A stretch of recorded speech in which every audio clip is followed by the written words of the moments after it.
ಜೀವನಾಂಶಕ್ಕೆ ಸಂಬಂಧಪಟ್ಟಂತೆ ಕೇರಳ ಹೈಕೋರ್ಟ್ ಒಂದು ಮಹತ್ವದ ತೀರ್ಪನ್ನು ನೀಡಿದೆ. ಈ ಒಂದು ಪ್ರಕರಣದಲ್ಲಿ ಹೆಂಡತಿಯು ತನಗೆ ಜೀವನಾಂಶ ಬೇಡ ಅಂತ ಒಪ್ಪಂದಕ್ಕೆ ಸಹಿ ಹಾಕಿದ್ರೂ ಕೂಡ ಆಕೆ ಮಧ್ಯಂತರ ಜೀವನಾಂಶವನ್ನು ಪಡ್ಕೊಳ್ಳೋದಕ್ಕೆ ಅರ್ಹರು ಅಂತೇಳಿ ಈ ಒಂದು ಪ್ರಕರಣದಲ್ಲಿ ತೀರ್ಪನ್ನು ನೀಡಲಾಗಿದೆ. ಈ ಒಂದು ಪ್ರಕರಣದ ಪೂರ್ಣ ತೀರ್ಪು ಮತ್ತು ಆ ರೀತಿಯಲ್ಲಿ ಮಧ್ಯಂತರ ಒಪ್ಪಂದ ಮಾಡಿಕೊಂಡಿದ್ರೂ ಕೂಡ ಯಾಕೆ ನ್ಯಾಯಾಲಯ ಈ ಒಂದು ಜೀವನಾಂಶವನ್ನು ನೀಡಿದೆ ಹಾಗೂ ಆ ರೀತಿ ಮಧ್ಯಂತರ ಒಪ್ಪಂದ ಮಾಡಿಕೊಳ್ಳೋದು ಊರ್ಜಿತವೇ ಅನ್ನೋದಕ್ಕೆ ಸಂಬಂಧಪಟ್ಟಂತೆ ಈ ಒಂದು ವಿಡಿಯೋದಲ್ಲಿ ಪೂರ್ತಿ ವಿವರವನ್ನು ನಿಮಗೆ ನೀಡ್ತೇನೆ. ಅದಕ್ಕಿಂತ ಮೊದಲು ನೀವಿನ್ನೂ ನಮ್ಮ ಚಾನಲ್ಗೆ ಸಬ್ಸ್ಕ್ರೈಬ್ ಆಗಿಲ್ಲ ಅಂದರೆ ಸಬ್ಸ್ಕ್ರೈಬ್ ಆಗಿ, ಹಾಗೆ ಬೆಲ್ ಬಟನ್ ಪ್ರೆಸ್ ಮಾಡಿ. ಕಾನೂನಿನ ಅರಿವಿನ ಎಲ್ಲ ವಿಡಿಯೋಗಳು ನಿಮಗೆ ಮೊದಲು ತಲುಪುತ್ತೆ. ಕೇರಳ ಹೈಕೋರ್ಟ್ ಈ ಒಂದು ಮಹತ್ವದ ತೀರ್ಪನ್ನು ನೀಡಿದ್ದು, ಪತ್ನಿಯು ಅಂದರೆ ವಿಚ್ಛೇದಿತ ಪತ್ನಿಯು ಡೈವರ್ಸನ್ನು ಪಡ್ಕೊಳ್ಳೋಕ್ಕಿಂತ ಮೊದಲು ತಾನು ಜೀವನಾಂಶ ಬೇಡ ಅನ್ನುವ ಒಪ್ಪಂದಕ್ಕೆ ಸಹಿ ಹಾಕಿದರೂ ಕೂಡ ಅಂಥ ಒಂದು ಒಪ್ಪಂದವು ಊರ್ಜಿತ ಆಗೋದಿಲ್ಲ. ಏಕೆಂದರೆ ಹೆಂಡತಿ ಮತ್ತು ಮಕ್ಕಳಿಗೆ ಜೀವನಾಂಶವನ್ನು ನೀಡೋದು ಗಂಡನ ಕರ್ತವ್ಯ ಆಗಿದೆ ಅಂಥೇಳಿ ಕೇರಳ ಹೈಕೋರ್ಟ್ ತನ್ನ ಒಂದು ಮಹತ್ವದ ತೀರ್ಪಿನೊಂದಿಗೆ ಕೆಲವು ಸುಪ್ರೀಂ ಕೋರ್ಟ್ನ ಮತ್ತು ಕೆಲವು ಹೈಕೋರ್ಟ್ನ ತೀರ್ಪುಗಳನ್ನು ಕೂಡ ಉಲ್ಲೇಖ ಮಾಡಲಾಗಿದೆ. ಈ ಒಂದು ಪ್ರಕರಣದ ಪೂರ್ತಿ ಅಂಶವನ್ನು ನೋಡೋದಕ್ಕೆ ಡಿಸ್ಕ್ರಿಪ್ಷನ್ ಬಾಕ್ಸಲ್ಲಿ ಕೊಟ್ಟಿರುವ ಲಿಂಕ್ ಮೇಲೆ ಕ್ಲಿಕ್ ಮಾಡಿ ಪೂರ್ತಿ ಜಡ್ಜ್ಮೆಂಟನ್ನು ಕೂಡ ನೋಡ್ಬೋದು. ಹಾಗೆ ಹಾಲ್ ಕೋರ್ಟ್ ರಿಪೋರ್ಟರ್ಗೆ ವಿಸಿಟನ್ನು ಕೊಟ್ಟರೆ ಒರಿಜಿನಲ್ ಜಡ್ಜ್ಮೆಂಟನ್ನು ಕೂಡ ಅದರಲ್ಲಿ ನೋಡ್ಬೋದಾಗಿರುತ್ತೆ.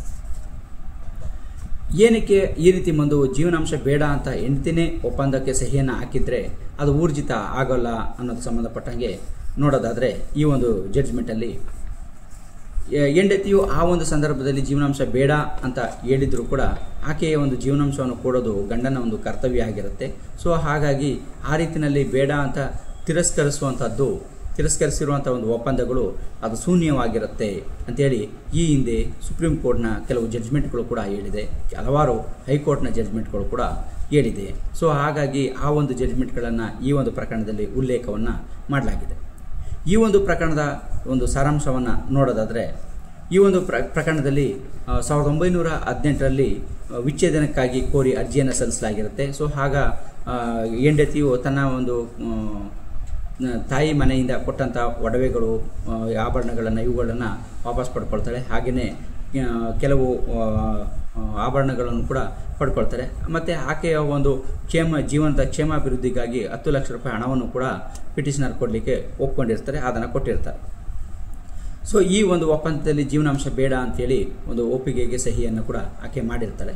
ಸೊ ಆದರೆ ಈ ರೀತಿಯಲ್ಲಿ ಜೀವನಾಂಶ ಬೇಡ ಅಂತ ಹೇಳೋದು ಸಮಂಜಸವಲ್ಲ, ಅದು ಶೂನ್ಯವಾಗಿರುತ್ತೆ ಅಂತ ಹೇಳ್ತಾರೆ. ಸೊ ಹಾಗಾಗಿ ಆತ 10 ಲಕ್ಷ ರೂಪಾಯಿ ಹಣ ಕೊಟ್ಟಿರೋದು ಅದು ಜೀವನಾಂಶಕ್ಕಲ್ಲ, ಅದು ಕ್ಷೇಮಾಭಿವೃದ್ಧಿಗಾಗಿ. ಸೊ ಒಡವೆಗಳನ್ನು ಇವುಗಳನ್ನೆಲ್ಲ ಕೊಟ್ಟಿರೋವಂಥದ್ದು ಆಕೆದು, ಮತ್ತು ಆಕೆ ಕೇಳಿದ ಕೆಲವೊಂದು ಒಡವೆಗಳನ್ನು ಕೊಡಲಾಗಿದೆ ಹೊರತು ಜೀವನಾಂಶ ಅಲ್ಲ ಅಂಥೇಳಿ ಈ ಒಂದು ನಿರ್ಣಯಕ್ಕೆ ಈ ಒಂದು ಪ್ರಕರಣದಲ್ಲಿ ಬರಲಾಗಿದೆ. ಸೊ ಹಾಗಾಗಿ ಮುಂದೆ ಯಾವುದೇ ಒಂದು ಜೀವನಾಂಶಕ್ಕೆ ಸಂಬಂಧಪಟ್ಟಂತೆ ಯಾವುದೇ ಒಂದು ಒಪ್ಪಂದವನ್ನು ಮಾಡಬೇಕಾದ್ರೆ ಆಕೆಗೆ ಕೊಡುವಂಥ ಪರಿಹಾರ ಏನಿರ್ತದೆ ಅದಕ್ಕೆ ಸಂಬಂಧಪಟ್ಟಂತೆ ಆಕೆಯ ಜೀವನಾಂಶಕ್ಕಾಗಿ ಕೊಡ್ತಾ ಇರುವಂಥದ್ದು ಅಂತ ಒಪ್ಪಿಗೆಯಲ್ಲಾಗಲಿ ಅಥವಾ ಯಾವುದೇ ಒಂದು ನಮೂದು ಮಾಡುವ ಕರಾರಿನಲ್ಲಾಗಲಿ ಅದನ್ನು ಸ್ಪಷ್ಟವಾಗಿ ನಮೂದನ್ನು ಮಾಡಬೇಕು. ಒನ್ ಟೈಮ್ ಸೆಟ್ಲ್ಮೆಂಟ್ ಆಗಿರಲಿ ಅಥವಾ ಎವ್ರಿ ಮಂತ್ ಪೇಮೆಂಟ್ ಮಾಡೋವಂಥದ್ದಾಗಿರಲಿ. ಸೊ ಅದು ಆಕೆಯ ಜೀವನಾಂಶಕ್ಕೆ ಅಂತ ನಮೂದು ಮಾಡಿದರೆ ಅದು ಜೀವನಾಂಶ ಅಂತ ಅನಿಸ್ಕೊಳ್ಳುತ್ತೆ. ಅದನ್ನು ನಮೂದು ಮಾಡದೆ ಸೊ ಇಷ್ಟು ಹಣವನ್ನು ಕೊಟ್ಟಿದ್ದೇನೆ, ಇಷ್ಟು ಆಭರಣಗಳನ್ನು ಕೊಟ್ಟಿದ್ದೇನೆ, ಆಕೆಯ ಮುಂದಿನ ಒಂದು ಜೀವನದ ಒಂದು ಭವಿಷ್ಯಕ್ಕಾಗಿ ಇಷ್ಟು ಒಂದು ಠೇವಣಿಯನ್ನು ಇಟ್ಟಿದ್ದೇನೆ ಅಂತ ಹೇಳಿದರೆ ಅದು ಜೀವನಾಂಶವನ್ನು ಕೊಟ್ಟಂಗೆ ಆಗೋದಿಲ್ಲ ಅನ್ನೋದು ಈ ಪ್ರಕರಣದಲ್ಲಿ ತಿಳ್ಕೊಬೋದಂಥ ಒಂದು ಪ್ರಮುಖ ಅಂಶ ಆಗಿದೆ. ಸೊ ಹಾಗಾಗಿ ಈ ಒಂದು ಪ್ರಕರಣದಲ್ಲಿ ಆಧಾರದಲ್ಲಿ ಯಾವುದೇ ಒಂದು ಒಪ್ಪಂದ ಆಗಿದ್ರೂ ಕೂಡ ವಿಚ್ಛೇದಿತ ಪತ್ನಿಯು ಜೀವನಾಂಶವನ್ನು ಕೋರಿ ಅರ್ಜಿಯನ್ನು ಸಲ್ಲಿಸ್ಬೋದು. ಸೊ ಹಾಗಾಗಿ ಈ ಒಂದು ಪ್ರಕರಣದಲ್ಲಿ ಸೆಕ್ಷನ್ 20 ಆಫ್ DVA ಆ್ಯಕ್ಟ್ನ ಅಡಿಯಲ್ಲಿ ವಿವಿಧ ಪರಿಹಾರಗಳನ್ನು ಕೋರಿ ಅರ್ಜಿಯನ್ನು ಸಲ್ಲಿಸಿರ್ತಾಳೆ. ಹಾಗೆ ಸೆಕ್ಷನ್ 23 ಆಫ್ DVA ಆ್ಯಕ್ಟ್ನಲ್ಲಿ ಇಂಟೀರಿಯಂ ಮೇಂಟೆನೆನ್ಸನ್ನು ಕೋರಿ ಅರ್ಜಿಯನ್ನು ಸಲ್ಲಿಸಲಾಗಿರುತ್ತೆ. ಸೊ ಈ ಇಂಟೀರಿಯಂ ಅರ್ಜಿಯನ್ನು ಪರಿಗಣಿಸಿದಂಥ ಫ್ಯಾಮಿಲಿ ಕೋರ್ಟ್ ಆತನಿಂದ 30,000 ರೂಪಾಯಿ ಜೀವನಾಂಶವನ್ನು ಕೊಡೋದಕ್ಕೆ ಆದೇಶವನ್ನು ಮಾಡಿರುತ್ತೆ. ಸೊ ಆ ಪಿಟಿಷನಲ್ಲಿ ಆತನಿಗೆ 15 ಲಕ್ಷರಷ್ಟು ಆದಾಯ ಬರುತ್ತೆ ಪ್ರತಿ ತಿಂಗಳು. ಸೊ ಹಾಗಾಗಿ ಜೀವನಾಂಶವನ್ನು ಕೊಡಿಸ್ಕೊಡ್ಬೇಕು ಅಂತ ಕೇಳಿರ್ತಾರೆ. ಸೊ ಇದರ ಮೇಲೆ ಮೇಲ್ಮನವಿಯನ್ನು ಸಲ್ಲಿಸಲಾಗಿರುತ್ತೆ.